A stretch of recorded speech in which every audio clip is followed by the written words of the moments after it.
Isang makabagbag damdaming sandali ang ibinahagi ng aktres at ina na si Isabel Oli sa social media kung saan masaya niyang inilahad ang kanilang pagdalo ng asawang si John Pratt sa moving up ceremonies ng kanilang dalawang anak na babae at graduation ng kanilang anak na lalaki. Had the honor of attending two moving up ceremonies for my daughters and a graduation for my son. I'm so proud and overwhelmed with love for my little ones.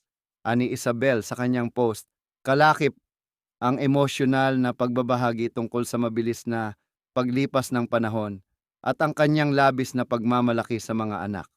Ayon kay Isabel, tila kailan lang nang marinig nila ang unang mga salita ng kanilang mga anak at ngayon ay isa-isa na silang lumalaki at nagsisimula ng panibagong yugto sa kanilang buhay. Ramdam na ramdam sa kanyang mensahe ang lalim ng pagmamahal ng isang magulang at ang kagalakan ng makitang nagtatagumpay ang mga anak.